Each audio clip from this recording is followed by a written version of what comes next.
వాళ్ళ కుటుంబ సభ్యులతో పాల్గొనడం నాకు నిజంగా చాలా సంతోషాన్ని ఇచ్చింది, ఆనందాన్ని కలిగించింది.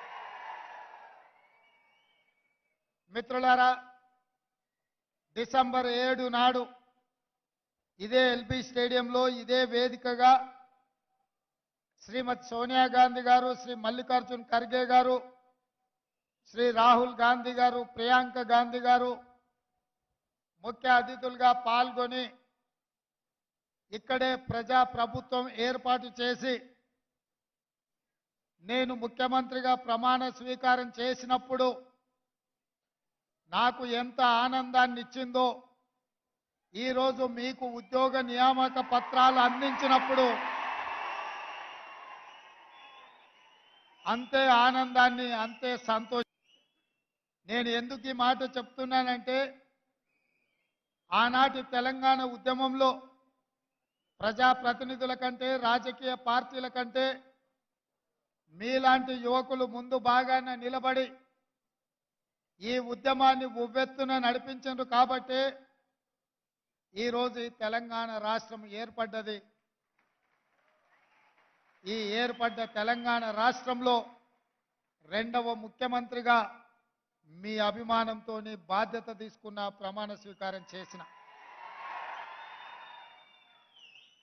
డిసెంబర్ 7 నాడు ముఖ్యమంత్రిగా ప్రమాణ స్వీకారం చేసిన మరుక్షణం నుంచి లక్షలాది మంది నిరుద్యోగ యువకుల యొక్క కలను సాకారం చేయాలి, మా ఉద్యోగాలు చూసుకొని మా కుటుంబం యొక్క అభ్యున్నతి కోసం పాటుపడడం కాదు, మా కుటుంబం అంటే 4 కోట్ల తెలంగాణ ప్రజలు, మా కుటుంబం అంటే ఈ తెలంగాణ రాష్ట్రం అని భావించి మీలాంటి నిరుద్యోగ యువకులు సంవత్సరాల కొద్ది ఎదురు చూస్తున్నా, అది పోలీసు ఉద్యోగాలు కావచ్చు, ఎక్సైజ్ శాఖ కావచ్చు, లేకపోతే ఇతర వివిధ శాఖలలో ఉన్న ఖాళీలు పరీక్షలు రాసి ఎదురు చూసి నిరాశ నిస్పృహలకు లోనై ఆత్మహత్యలు చేసుకునే పరిస్థితుల నుంచి మిమ్మల్ని గట్టెక్కించాలని మీ మీదనే ఆశలు పెట్టుకొని కళ్ళల్లో ఒత్తులేసుకొని చూస్తున్న మీ తల్లిదండ్రులు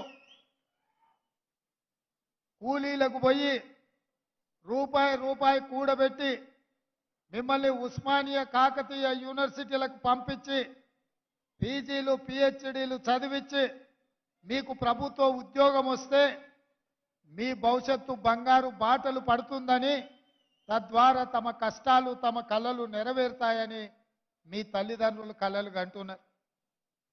2014లో తెలంగాణ రాష్ట్రం వచ్చిన తర్వాత లక్షలాది మంది నిరుద్యోగ యువకులు తమ బాధలు తీరుతాయని, తమ కలలు నెరవేరుతాయని ఎదురు చూసింది. కానీ ఆనాటి పాలకులు నిరుద్యోగ యువకుల యొక్క సమస్యలను పరిష్కరించాల్సింది పక్కన పెట్టి తమ కుటుంబం కోసం, తమ పదవుల కోసం, తమ సంపాదన కోసం తాపత్రయపడ్డారు తప్ప మీ సమస్యల్ని పరిష్కరించాలని ఆలోచన చేయలే. అందుకే ఆనాటి నుంచి ఈనాటి వరకు 9.5 సంవత్సరాలు ప్రభుత్వ ఉద్యోగ ఖాళీలను భర్తీ చేయాలన్న ఆలోచన కానీ ఆ దిశగా ప్రయత్నం చేసిన పాపాన పోలే. అందుకే మేము బాధ్యత తీసుకున్న ఎంబడే శాఖల వారీగా సమీక్షించి వివిధ న్యాయస్థానాలలో ఉన్న కేసులను అన్నిటిని పరిశీలించి ఆ కేసులన్నిటిని కూడా పరిష్కరించి కొంతమంది ఆవేదనతో లేదా కొంతమంది తమ అవగాహన ఆలోచనలతో న్యాయస్థానాల తలుపు తట్టినప్పుడు వాళ్ళకు ఒక నమ్మకాన్ని, విశ్వాసాన్ని కల్పించి న్యాయస్థానాలలో మీ తరఫున కొట్లాడాల్సిన ప్రభుత్వాలు నిర్లక్ష్యం వహించడం వల్ల దాదాపుగా ఏప్రిల్ 2022లో మీ నోటిఫికేషన్ వస్తే దాదాపుగా 22 నెలలు మీ ఉద్యోగ నియామకాలు చేపట్టలేదు. అందుకే నేను అధికారులతో సమీక్షించి న్యాయపరమైన చిక్కులను తొలగించి ఈరోజు 13,445 ఉద్యోగాల ఖాళీలను భర్తీ చేయాలి. మా తమ్ముళ్ళు, మా చెల్లెళ్ళ గుండెల్లో ఆనందం పొంగాలి, మీ కళ్ళల్లో వెలుగులు చూడాలి అని చెప్పి ఈరోజు ఈ కార్యక్రమాన్ని చేపట్టడం జరిగింది. అందుకే మిత్రులారా, ఈరోజు మీకు ఈ వేదిక మీద నుంచి మీ అన్నగా, మీ రేవంత్ అన్నగా నేను అండగా ఉంటా. మీరెవరు అధైర్యపడకండి. మీ సమస్యల్ని పరిష్కరించే బాధ్యత మా ప్రభుత్వం తీసుకుంటుంది. ఎందుకంటే ఈ ప్రభుత్వం మీది, ఈ ప్రభుత్వం పేదలది, ఈ ప్రభుత్వం ప్రజా ప్రభుత్వం, ప్రజల కోసమే పనిచేస్తుంది, ప్రజా సమస్యల్ని పరిష్కరిస్తుంది. అందుకే ఈరోజు రాష్ట్రంలో ఉన్న లక్షలాది మంది నిరుద్యోగ యువకులకు ఈ వేదిక మీద నుంచి పిలుపునిస్తున్నా. ఆనాటి ప్రభుత్వం చిక్కుముళ్ళు వేస్తే ఒక్కొక్క చిక్కుముడిని విప్పుకుంటూ సమస్యల్ని పరిష్కరించుకుంటూ స్టాఫ్ నర్సుల ఉద్యోగాలు మన ఆడబిడ్డలు మన చెల్లెలకు 6,956 ఉద్యోగ నియామక పత్రాలు ఇదే ఎల్బీ స్టేడియంలో అధికారికంగా వాళ్ళకు అందించడం జరిగింది. ఆ తర్వాత సింగరేణిలో ఉన్న కారుణ్య నియామకాలు 441 దీర్ఘకాలికంగా పెండింగ్లో ఉంటే ఆ సమస్యల్ని కూడా పరిష్కరించి నక్లెస్ రోడ్లో డాక్టర్ బాబాసాహెబ్ అంబేద్కర్ సాక్షిగా వాళ్ళకు కూడా నియామక పత్రాలు మొన్ననే మనం ఇచ్చుకోవడం జరిగింది. ఆనాడే చెప్పిన రాబోయే 15 రోజుల్లో ఎవరు అడ్డుపడ్డా కేసీఆర్ హరీషు అరిసి గోలబెట్టినా అంగిలాగు చించుకున్నా తప్పకుండా మీ ఉద్యోగ నియామకాలు చేపడతాని ఆ రోజు మాట చెప్పిన 15 రోజులు కాదు కదా, 10 రోజులు తిరక్క ముందే 13,500 దాదాపు ఉద్యోగ నియామకాలు ఈరోజు ఇక్కడ చేపట్టడం ద్వారా మీ సంతోషంలో, మీ ఆనందంలో భాగం పంచుకున్నాం. రేపు దాదాపుగా ఇంకా 2,000 పైచిలకు ఉద్యోగాలు రేపు ఇదే ప్రాంగణంలో ఇదే సమయంలో కొత్త నియామకాలు చేపట్టడానికి కూడా మా అధికారులు, మా ప్రభుత్వం ప్రయత్నం చేస్తుంది. రేపు వాళ్ళ కళ్ళల్లో కూడా ఆనందం చూడాలని మేము అనుకుంటున్నాం. చాలా మంది అంటున్నారు, ఆయన అల్లుడు హరీష్ రావు గారు అంటున్నారు, ఎందుకయ్యా ఎవరి నియామకం వాళ్ళ ఇంటికి పంపిస్తే సరిపోద్ది కదా, ఇంతమందిని ఇక్కడికి ఎందుకు పిలవాలని నేను అడుగుతున్నా. అయ్యా నీ కడుపు నొప్పి ఏందని నేను అడుగుతున్నా. వీళ్ళందరూ మా తమ్ముళ్ళు, మా చెల్లెళ్ళు, వాళ్ళందరితో ప్రత్యక్షంగా కలిసి వాళ్ళ ఆనందంలో భాగస్వామ్యం తీసుకుంటే ఇంటికి వెళ్ళిన తర్వాత నాకు కంటి నిండా నిద్ర పడుతుంది, బుక్కెడు బువ్వ వంట పడుతుంది. ఎందుకంటే నా బాధ్యతను నేను నెరవేరుస్తున్నా అన్న సంతోషం, నమ్మకం నాకు కలుగుతుంది. ఎందుకంటే మీలాకటోళ్ళు లక్షలాది మంది కొట్లాడితేనే, మీరు కట్టెబట్టుకొని నిలబడితేనే ఈనాడు ఈ ప్రభుత్వం ఏర్పడ్డది. మీ అన్నగా రేవంత్ అన్నగా ఈ రాష్ట్రానికి ముఖ్యమంత్రిగా బాధ్యత చేపట్టిన. అందుకే ఈరోజు ప్రతి సంతోషకరమైన సందర్భంలో మిమ్మల్ని కలుసుకోవాలని, మీరు చెప్పేది వినాలని, మీ సంతోషంలో భాగస్వామ్యం తీసుకోవాలన్న ఆలోచనతోటే ఈ కార్యక్రమాలకు ఎల్బీ స్టేడియం వేదికగా ఈరోజు ఏర్పాటు చేసినాం. ఎల్బీ స్టేడియంలో ఆయన వేలాది మంది సమక్షంలో మేము ముఖ్యమంత్రి బాధ్యత చేపట్టినప్పుడు మా కుటుంబ సభ్యులు, మా శ్రేయాభిలాషులు, మా మిత్రులు, మా అభిమానులు ఎంత ఆనందపడ్డారో, ఇవాళ మీ నియామకాల సందర్భంగా కూడా మీ తల్లిదండ్రులు, మీ సోదరులు, మీ కుటుంబ సభ్యులు ఆ సంతోషంలో భాగస్వాములు కావాలన్నదే మా ప్రభుత్వం యొక్క ఆలోచన.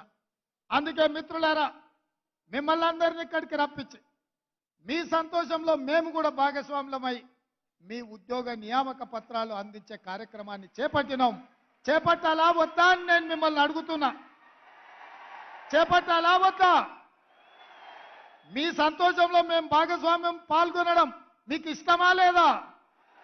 ఆ హరీష్ రావు నన్ను అడ్డం పడితే చెప్పండి.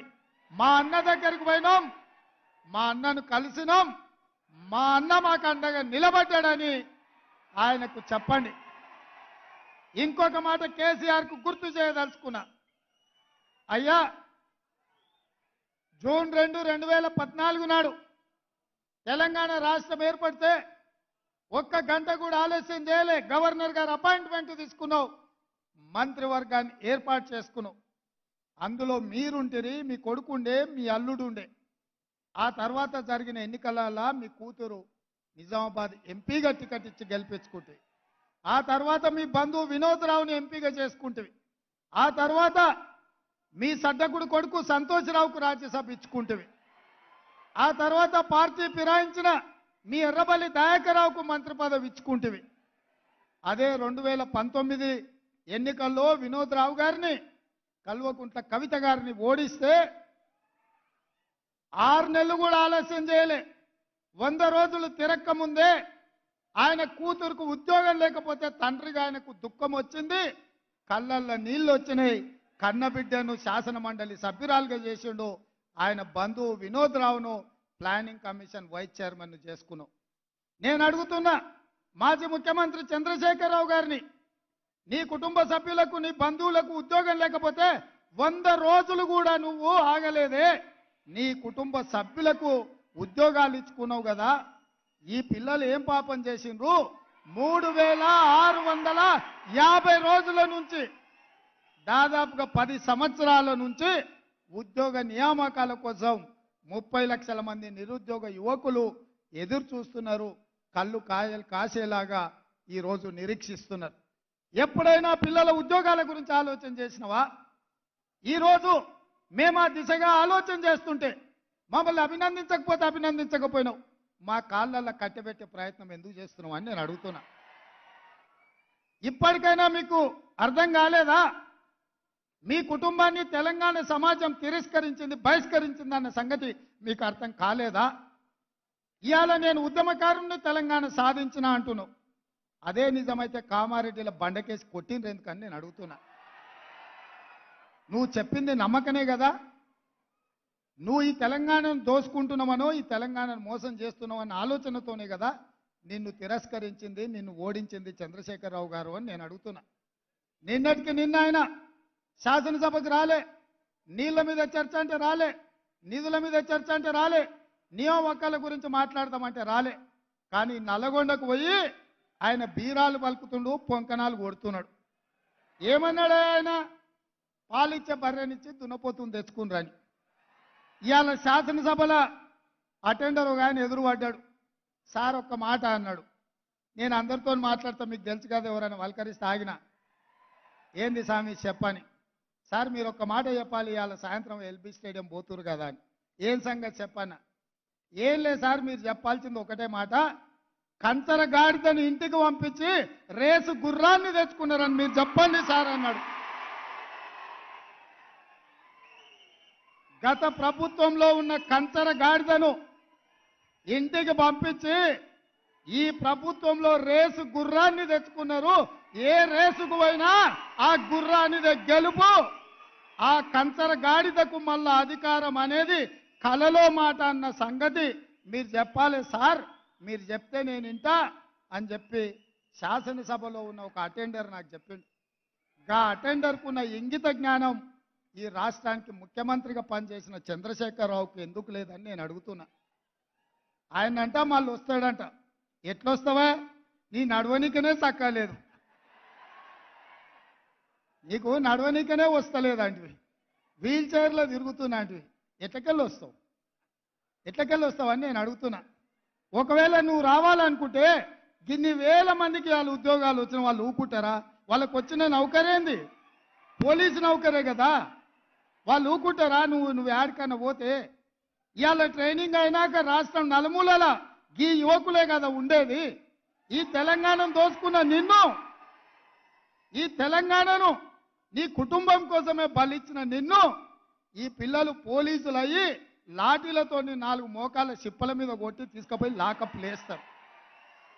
ఇంతకాలం వాళ్ళ చేతుల పెత్తనం లేకుండే, ఇవాళ వాళ్ళ చేతులకే పెత్తనం వచ్చింది. ఎట్లా తిరుగుతావో తిరుగు. దానికంట ఆయన డైలాగులు కొడుతుండు, చంపుతారా సంపూర్ అని. నిన్నెవడు చంపుతాడా? సచినపావు. నువ్వు సచినపావును చంపనీకే మాకేమైనా పిచ్చా? నీ పని అయిపోయింది, కేల్ కథం దుకాన్ బంద్. ఇక చిన్నగా మళ్ళా మొదలుపెట్టిండు సానుభూతి కథ. ఆయన మంచంలో వండుకున్నా, సావు నోట్ల తలకాయ పెట్టినా తెలంగాణ సాధించిన అని చెప్తే పిల్లలు చూడలేదు కాబట్టి నిజమేనేమో సారు ఏమైనా సావుకు దగ్గర పోయొచ్చిండేమో అనుకున్నారు. ఇవాళ నువ్వు ఆడే డ్రామాలు అన్నీ చూసిరు. ఉత్తప్పుడేమో బాగానే నడుస్తుండు, మీటింగ్కి రాగానే వీల్ చైర్లో కూర్చున్నాడు. మీరే చూసిరు కదా ఆయన నడిచేదిగిన. ఆడ వీల్ చైర్ ఏం అవసరం ఉన్నదే? ఇక గిట్లున్నది ఆయన కథ.